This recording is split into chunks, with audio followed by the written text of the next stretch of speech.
So at this stage, y'all have made the decision to go from a component brand to a bike brand, and now you have your bike, right? The True Grit, a Lauf gravel bike. Yep. And that presented its own challenges because now you're sitting there as a small company in Iceland with a limited market potential, right? Because there's only a few people that live there in the grand scheme of things. And the gravel market really is the US. Like that's, kind of where gravel blew up and became a thing. We have tons of gravel races here, and you guys clearly needed to sell your bike in the US market. Yeah, it was all about the US market for us. So what happened when going from being a Ford company into becoming a bike company is that now, as like things are set up generally in the business is that like when we were a Ford company, we were selling forks to distributors. So big distributors that then sold them on to bike shops. So we were we just made the thing and make the branding and all that, but then like the actual sales were done by distributors to bike shops. But with a bike, it's like a different reality. That then you cannot go through. Generally, you cannot go through a distributor. That's just like too many like links sort of in the chain. You go directly to the bike shop. So what we had to do then was to build up a dealer network, sort of. And find places to sell our bikes. So basically, it was game on for us to literally just like opening up. So like me and Goodberg spent so much time just like opening up like Google Maps and just like, okay, Dallas. Okay, let's check out Dallas. Then we're like looking at like maps of Dallas, like looking at like literally like different like income areas in that given city, and then like where all the bike shops were, and check them out, and then going into like making appointments there, and then finding, okay, what's the next big city? Can we hit that in the same trip? And then we like just literally flew into the US, like shipped some bikes, or took them with us actually. Like we're traveling like traveling with like maybe like 6 bike packs with us to the US. It was wild. So doing that, and then renting like a U-Haul or something, or like a Penske truck, a big truck, and then just driving between dealers. Usually just like showing up and like, hey, like because we weren't able to make set up an appointment usually. So it's just like going into cities, like visiting like the top dealers in that city, and then taking notes and all that, and try to make something work, and then going to the next city and trying to hit them all. And usually we try to combine it with doing like a gravel event somewhere. So like we made a trip to, let's say, I don't know, Unbound or whatever. 30 Kansas at that time. So we went in there, and then like we hit like some cities on the way in, on the way out. So we made like a couple of weeks out of it, sort of. And this was a wild. And it was a constant effort. Like I remember seeing you guys at the events, efforts, and you'd be like trading the U-Haul. Like you would fly in and drive it for 2 weeks and make sales call, and then you would literally like park at the airport, and as you're flying out, Goodberg's flying in, taking the keys and driving the truck around for the next 2 weeks. Yeah. It was nuts. It was absolutely nuts. But like in retrospect, I mean, it wasn't. I mean, it was fun a little bit, but it was a little much. Yeah. it was a lot. But it was a hustle, and you guys hustled hard. It was a lot of work. And I remember like there are so many like stories from this period. I remember like one point I drove like huge like a box truck accidentally through Manhattan. So I found myself in streets where like you had like bridges coming over there. I was like, shit, am I gonna clear that? And then I had to like reverse that truck, and I had no idea. There was no like reversing camera on that thing, and I was like stuck there. And so you had like so many of these like stories, just like things that come up when you just like go over to the US and try to set up dealers in random places, sort of. Yeah. And I think we got it up to like 100 and something dealers across the US, which was, I mean, it was pretty good. Yeah. I mean, we got some bikes out that way. Eventually, sort of like, gradually, we started like realizing, I mean, hey, okay, we're getting somewhere, but just like, wow, it's just too much. Yeah, it's just, I mean, we can't keep going like this. Just like, it doesn't work. I mean, we cannot like, because if you're like working with like let's say like the entire US of dealers. It's not a small thing to manage, sort of. I mean, you need to like know these dealers, you need to visit them, you need to like figure out how to work best with them and all that. So sort of like you could say like economy of scale sort of like wasn't there for us, because like we were coming in like, hey, we have this one bike model, True Grit, it's a super nice bike and all that, but like economy of scale wasn't there because we couldn't be selling like 500 like commuter bikes and kids bikes and whatever at the same time. Yeah. So and like when we realized you can't send like just like a portion of a sales guy, you can't like slice them down. You have to always send like a whole person. Sort of realized it just doesn't really make sense. It wasn't sustainable, but it got the bike out there, and the bike got like amazing reviews. So we were successful. I think I can safely say in that like we sort of like slightly reinvented like gravel geometry with the True Grit. So at that point, so obviously it's a lot of it is about the fork, obviously, but then like also us coming from mountain bikes and having we had like no history in road bikes, sort of. So we weren't tied to like our minds weren't tied to like road bike geometries. But at that time, gravel bikes were mostly made with like road bike geometries, but just with more space for tires. So what I think what made the like True Grit like so much loved was that it was the first bike that I know of that like paired like a fast fit of the rider, like a road bike fit of the rider, but with like a slack head angle, basically. So he had a stable bike that was also a fast bike, sort of. So I think this and the fork that it obviously had on it like made the True Grit like a success and got like super good reviews and all that. But like obviously we hadn't like figured out how to sell it like efficiently like yet. Yeah. But it got us like, yeah, it's another sort of like, you have the game here like ladders and snakes. So we like, yeah, we got Right. up like one level further. Yeah. Yeah, we got up one ladder. So yeah, we were further in, but we still hadn't like found the magic formula, so to speak. Yeah, there's a lot of challenges. You know, you're kind of at that point sort of playing, you know, somebody else's game in a sense. And that there's, you know, there's big brands that, like you said, have a it's a good way complete to put it. portfolio Yeah, from somebody else game. a $200 kids bike to a $10,000, you know, super bike. Nowadays, $17,000 super bike. And they really can command what happens in those retail. Yeah, and not by, I mean, right? not by like being like evil behind the scenes. Right? I mean, it's just like they have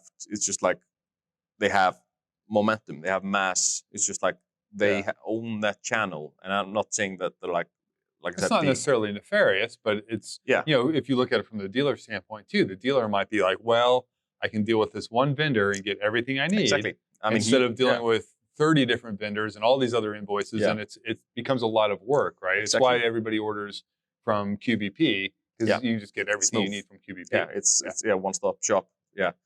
So that was like our problem, sort of like, we were playing their game and not our game. So we didn't really tie into our strengths, which was like being smaller and more nimble. But we were trying to play like the oil tanker game they were playing, sort of, and then our small speedboats like stood no chance. So yeah, they were obviously, I mean, bike shops, they gotta focus on like keeping their lights on, and then they need to be like, smart about like being practical, sort of. So they need to work with vendors that can cover all their needs, sort of, and which meant that we became like the spice in the lineup. So we were often like the bike that was often like shown in the window in a prominent location or whatever. But then like it got people in and got people talking, but then they bought like something else. Oftentimes, I mean, we sold quite a bit of bikes, but I mean, not like to the degree that we had to sell them. Yeah, I mean, if you take, let's just say 100 dealers for easy math, and you're selling even, I don't know, 10 bikes a year, 20 bikes a year, which for a shop, I think for a boutique brand, if you average it out, would be pretty good. Exactly. It's still only 2,000 bikes a year. Yeah, right? exactly. Which is like it's an okay number, but it's, okay. I mean, So basically what we were looking at there, we had to like expand our lineup like substantially. and sort of become them. We had to like become one of the brands that own that channel, and then eventually, I mean, that would mean like make like kids bikes and like commuters and like all different sorts of bikes, while like our mindset isn't like quite there. I think we wanna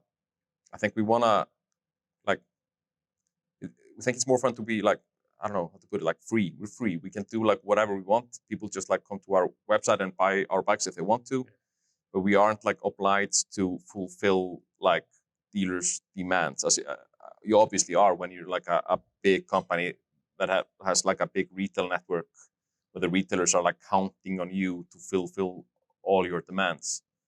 But we have the freedom sort of like just being, we're able to do like whatever we want to do, which like translates into then our bikes here. I mean, Segla, I mean, it does a lot of like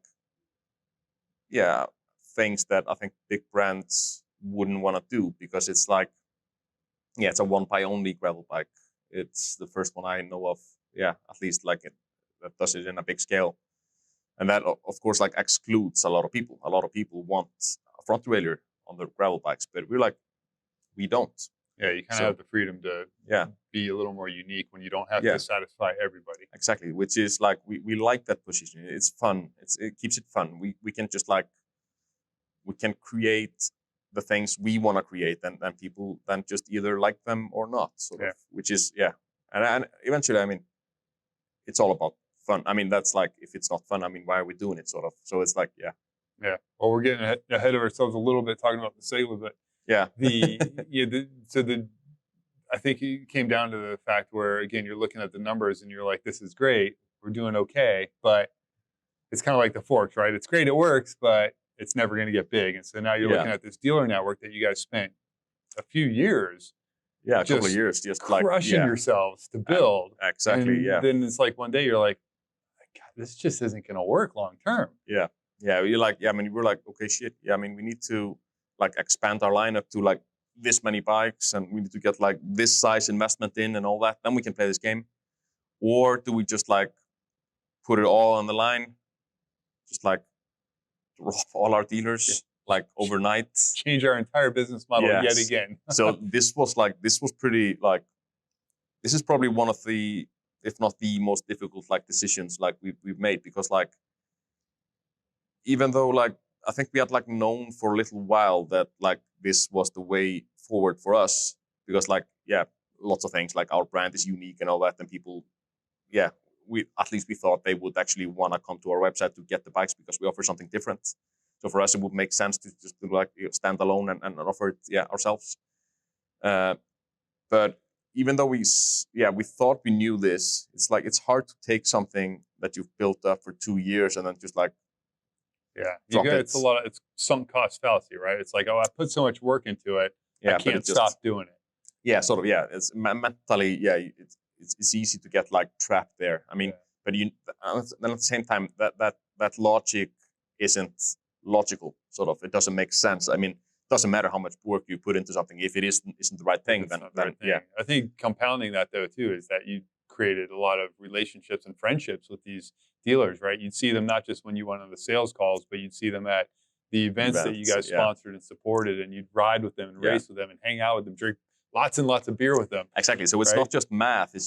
That's the thing. So it's like, at the end, like we're people. I mean, we make friends and all that. So like, just overnight say like, hey, like, sorry, we're direct to consumer only. That's like, that wasn't easy. And like, and of course you had like within the company, like in the board, and like you had people that are like, I mean, have you calculated this? Have you gone through the numbers? And like, nope. But it just feels right. But like the fundamental logics are there, basically. It's like the fundamental, like the bullet points sort of like support it. But I mean, you can never calculate those things. You can just like sort of like do a little bit of this, like run the like with and against arguments a little bit. But then, I mean, you never know. It's like life is full of uncertainties. You just gotta roll with it and keep making this. I think like, yes, it was a risk. Or like perceived risk, at least, to go all in on direct to consumer. But like more and more, I've I think more and more along the lines that that not taking risks is the biggest risk of them all. Because if you aren't making these like risky moves, then like just slowly and surely you're gonna go down sort of, because like you need to be able. I mean that because that's our strength, like to make like quick decisions and take risks. When you're competing with like the big brands in the industry, they are good at like the slow game. They are good at like 3% stiffer, 2% lighter every year, like 4% blacker or whatever. So they're good at that because they have the muscle to be there, sort of like the momentum. But I mean, if we aren't playing our strength, which is like being agile and quick, then we got nothing, sort of. Yeah. So you made the decision to go consumer direct, which meant and we did it like all in dropping. So, yeah, and that's the thing is like it didn't have to. You could have done a direct to consumer portal along with a retail model, but that isn't really your style. You guys are like, nope, 100% direct to consumer. Yeah, so flick exactly. that switch tomorrow. Flick that switch, and tomorrow we'll see what happens. Yeah, if we're still alive in a month.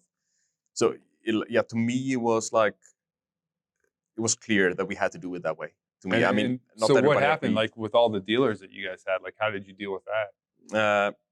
There was like it was quite a bit of work. We had to like rewind some stuff. I mean, if someone had just like had full bikes on their floor, we had to like figure out a way, like give them an additional discount to be able to get them out like without losing money, because we lowered our prices when like pretty substantially when we went direct to consumer. So and was that you did like, and I think that's what's really cool is right. Like if you look at other direct to consumer brands, one of their biggest selling points is the price, right? Because they take away the margin that they have to add to be able to give a dealer or a distributor or whatever profit, and simply sell it to the consumer at like a quote unquote wholesale price, right? And you guys, as soon as you went direct to consumer, you dropped your prices to compete at the direct to consumer price level. And obviously, a dealer who had just paid essentially wholesale for your frames can't sell it for more. I think successfully we worked with all our dealers just to resolve those issues. So additional discounts, or actually in some cases we just bought the bikes back and shipped them to like a friend here in the US, because we were like remote controlling all this from Iceland at this point.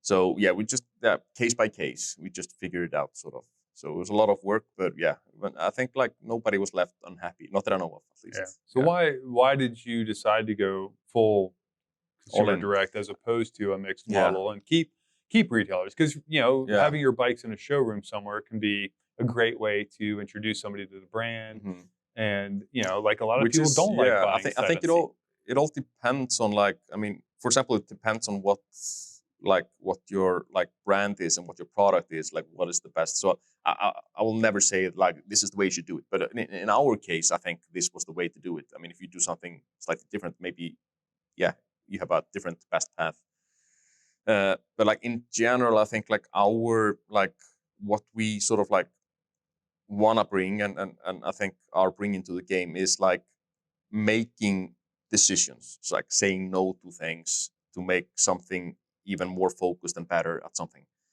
I think to be able to grow a company needs to be like every chance you get, you need to simplify it, because like it's so quickly that it happens that like things just go out of control. Then if you add more bike models, add more colors, add more spec levels, add more this and that dealers, and then you have direct to consumer pricing, and then you modify pricing, then you got to notify all the dealers and let them know, and okay, hey, you did more discount than the agreement with this dealer was, and then you need to find a way to solve that, and like then before you know it, all your time in maybe a team of 6 people. You got to hire more people to manage all that. So the overhead goes up. It becomes a mess. In my opinion, it becomes a mess. So just like keep it simple. Only outlet just from our website, and that's just it. Then we don't need to like be working out different arrangements here and there and monitoring and so simplicity, that was like basically what we were going for, and like all the money on black, basically, just like not spreading your bets. That's the safest way to lose, I think. So the model seems to be working out for you, consumer direct. You guys are I think immediately it started paying dividends. You started growing faster, and now you're growing really, really fast. Even when a lot of other bike brands, we just kind of coming out of the pandemic when everybody, did really, really well, and then has a glut of inventory, and everybody's discounting and struggling to sell bikes. You guys seem to be growing well. Yeah, why do you think that is? So it's hard. Hard to know exactly. I mean, I like to think we have happy customers that then carry the word forward, and then their friends get a bike as well and all that. I think how do we frame this? I think a part of it is the simplicity we went for, the simplicity of our setup has, I think, enabled us to maintain excellent customer service. I think that's our customer service team, they're amazing. So I think a part of the reason they are able to do that well is that we don't have a ton of different models, and it's just complexity level is fairly low. So it's if something goes wrong with a bike somewhere, it's relatively easy to fix that or replace it or whatever. I think that's some of it, and then maybe, you're saying we're coming out of COVID time, and now the COVID whiplash effect, sort of the over stock with everybody and all that. That's hopefully soon behind us.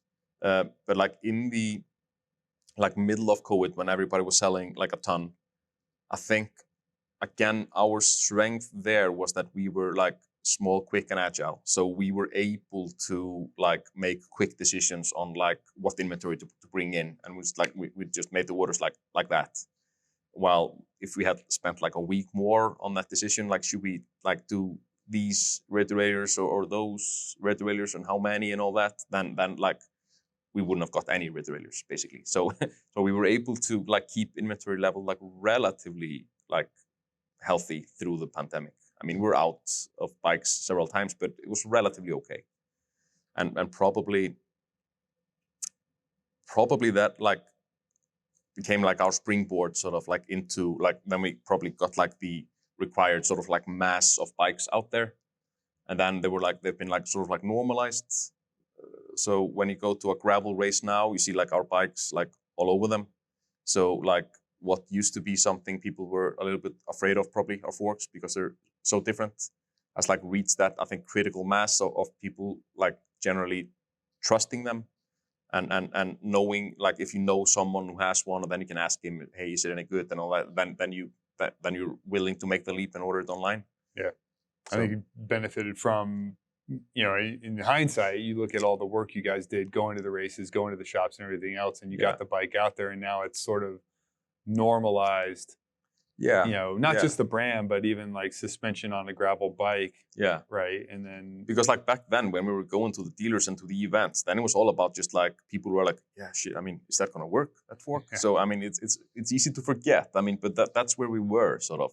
This fork was that weird to people. Yeah, you had two hills to climb, right? One is who in the world is Lauf, and then what in the world is that on the front of it? Because exactly. there were some, when you were putting it on other brands, there were definitely some comments and reviews that were kill it now. Yeah, right? Absolutely, yeah. But as you put it all together into a cohesive package, it's almost it stands on its own. Yeah, gotten it to more and more people, then it's normalized, and then it's then people start to start giving it a chance. Right. So you've managed to overcome all of the difficulties of being a weird little component brand. You completely changed your business model by becoming a bike brand, and then you changed it again going direct to consumer. And the next thing is you're just going to take that gravel bike that's doing well for you and change it again. Yeah.